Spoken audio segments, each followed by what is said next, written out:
Hello students, welcome you all to my channel Study with Rachna Verma. Today's worksheet is for 9th class.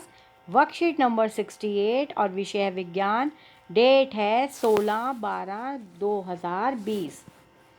ये आपका जो आज का topic है worksheet का वो है कार्य तथा ऊर्जा, जो कि पहले भी प्रीवियस वर्कशीट में है और ये आगे कंटिन्यू होता आ रहा है ताकि आपका चैप्टर आपको अच्छे से समझ आ सके. और जो आज इस चैप्टर कार्य तथा ऊर्जा है उसका टॉपिक मतलब उसमें जो टॉपिक लिया है, जो चैप्टर है वो है क्षितिज ऊर्जा. एक खींचे हुए रबड़ या धनुष की खींची हुई डोरी में किस प्रकार की ऊर्जा होती है. आप कभी रबड़ को खींचते हैं या धनुष आपने कभी चलाया तो उसकी अगर डोरी को खींचते हैं तो उसमें ऊर्जा कौन सी होती है, यही हमने आज इस वर्कशीट में जानना है. इसमें एक अलग प्रकार की ऊर्जा होती है जिसे आप क्षितिज ऊर्जा कहते हो. किसी वस्तु में उसकी आकृति या स्थिति के कारण उपस्थित ऊर्जा को क्षितिज ऊर्जा कहते हैं. जब कोई आकृति है और उसको आप उसकी आकृति को थोड़ा परिवर्तन कर रहे हो तो उसके अंदर जो है उपस्थित जो ऊर्जा होती है वो क्षितिज होती है. धनुष की डोरी को खींचने पर हमारे शरीर की पेशीय ऊर्जा धनुष की डोरी से क्षितिज ऊर्जा के रूप में जो है स्थानांतरित हो जाती है, यानी बदल जाती है. तीर को छोड़ने पर यह ऊर्जा गतिज ऊर्जा में बदल और जैसी तीर छोड़ा एकदम से तेजी से वो आगे बढ़ता है और धनुष अपनी सामान्य स्थिति में वापस आ जाता है. मतलब जो डोरी है वो अपनी जगह पे वापस आ गई और धनुष कितनी तेज रफ्तार में जाता है, क्योंकि जो आपने डोरी खींची और जो आपकी मांसपेशियों की जो आपकी ऊर्जा थी वो स्थानांतरित हो गई ना उसमें, इसलिए. आगे देखते हैं.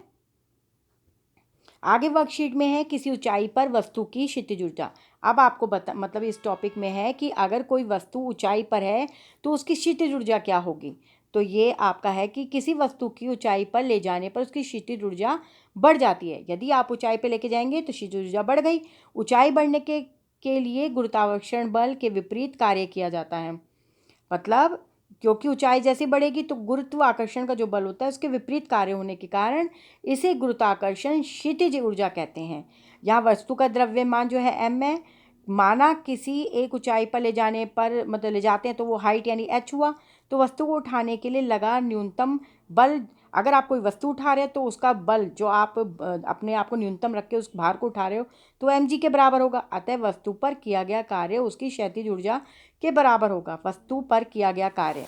अब आपने बताना है W हो गया, मतलब आपको पता है W का मतलब वस्तु पर किया गया कार्य. तो बल गुणा में विस्थापन. अब आपको बता रखा है कि जो विस्थापन होता है वो S से होता है. तो W फिर से वही किया गया कार्य और mg आपको बता ही दिया वस्तु का भार और गुणा में h आपके लिए है. जब आप किसी मतलब कोई वस्तु ऊंचाई पे ले जाते हैं तो उसको h में लिखते हैं. तो ये हो गया हमारा. ठीक है, आगे देखिए. किसी वस्तु की गुरुत्वाकर्षण क्षितिज ऊर्जा जो है EP = mgh होगी. क्षितिज ऊर्जा का मात्रक भी जूल होता है. ठीक है, अब यहाँ पे देखते हैं. जैसे उदाहरण है आपके सामने, ये उदाहरण दिया हुआ है और दूसरा उदाहरण है कि 5 मीटर की ऊंचाई पर रखी एक द्रव्यमान की एक वस्तु क्षितिज ऊर्जा का परिकलन कीजिए. तो आपके सामने लिखा हुआ है कि भाई m जो है m है = 1 किलोग्राम, हाइट है 5 m, तो g आपका 10 m/s² हुआ. तो आपको क्षितिज ऊर्जा निकालनी है. तो क्षितिज ऊर्जा का तो फार्मूला EP = mgh होगा.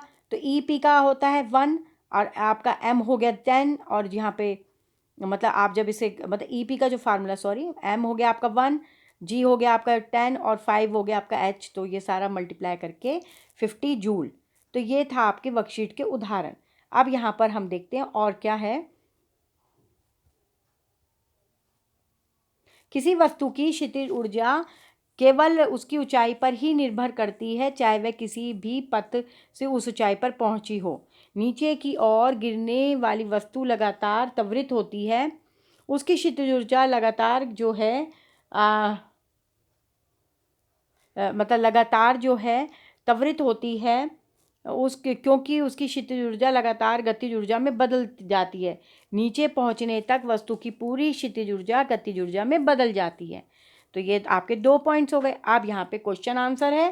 क्वेश्चन आंसर देख लेते हैं. पहला है इनमें से किसी भी क्षितिज ऊर्जा है जो आपका पहले ही शुरुआत जिससे हुई थी वर्कशीट की वही है. यहाँ पर एक धनुष की तनी हुई डोरी या धनुष से छोड़ा गया तीर में किसमें क्षितिज ऊर्जा है, आपको कारण भी बताना है. तो मैंने आपके लिए उत्तर लिख रखा है. चलिए देख लेते हैं कि एक धनुष की तनी हुई डोरी में क्षितिज ऊर्जा होती है। जब धनुष की डोरी को हम खींचते हैं तो हमारे शरीर की पेशियां जो है यहाँ पे आप थोड़ा ठीक करना होगा। ये मतलब जो हमारी शरीर की पेशियां हैं उनमें जो हमारी वो होती है, जो हमारी ऊर्जा होती है, तो मतलब जो हमारे शरीर की पेशियों में जो ऊर्जा होती है वो धनुष की डोरी में क्षैतिज ऊर्जा के रूप में स्थानांतरित हो जाती है। यहाँ पे आप ऊर्जा लिख सकते हैं।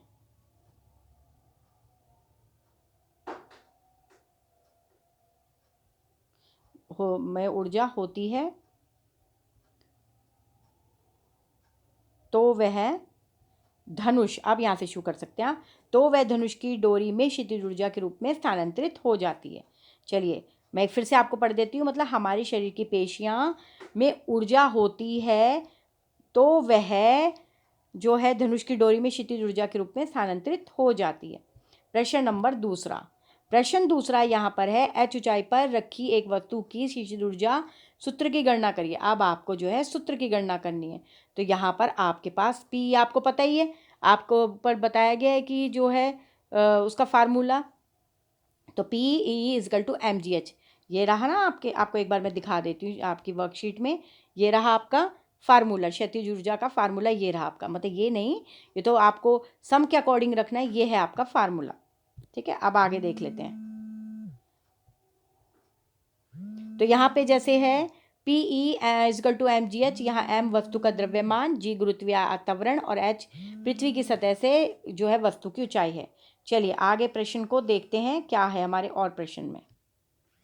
तो प्रश्न दूसरा है, h ऊंचाई पर रखी एक वस्तु की क्षितिज ऊर्जा सूत्र की गणना करिए। चलिए अब हम आंसर नंबर अपना दूसरा देख लेते हैं, जो कि मैं आपको पहले ही बता चुकी हूँ। हमें अब प्रश्न नंबर तीसरा देखना है। थोड़ा मैं कंफ्यूज हो गई थी। तो तीसरा प्रश्न देखना है, 5 किलोग्राम द्रव्यमान के एक पत्थर को 10 मीटर ऊंचाई पर रखा गया है, उसकी क्षैतिज ऊर्जा क्या होगी। तो यहाँ पे आपका थर्ड आंसर है, क्षैतिज ऊर्जा आपकी =mg। क्षैतिज ऊर्जा =5 × 10 × 10 500 जूल। जब कोई, अब हम प्रश्न नंबर 4 पढ़ लेते हैं। प्रश्न नंबर 4 है, किसी वस्तु में क्षैतिज ऊर्जा के 3 उदाहरण लिखिए। तो यहाँ पर आपका प्रश्न नंबर 4, जब कोई वस्तु विराम अवस्था में होती है तो इससे क्षैतिज ऊर्जा जो है विद्यमान रहती है। जैसे किसी झील में भरा हुआ पानी, ड्रम में भरा हुआ तेल, कोयला तथा टेबल पे रखी किताब में क्षैतिज ऊर्जा विद्यमान रहती है। यानी कि जब कोई चीज़ विराम अवस्था में होती है, यानी उसमें मूवमेंट नहीं होती है, तब उसमें आप क्षैतिज ऊर्जा कहेंगे। तो आपको ये उदाहरण बताए गए हैं। जब भी ज़रूरत पड़ती है इस क्षैतिज ऊर्जा का उपयोग किया जा सकता है, क्योंकि जो सामान रखा हुआ है आप उसका प्रयोग कर ही सकते हैं, क्योंकि वो तो मूवमेंट में है ही नहीं। तो ये थी आपकी वर्कशीट, बहुत अच्छी है, जिसमें आज आपने पढ़ा क्षैतिज ऊर्जा के बारे में।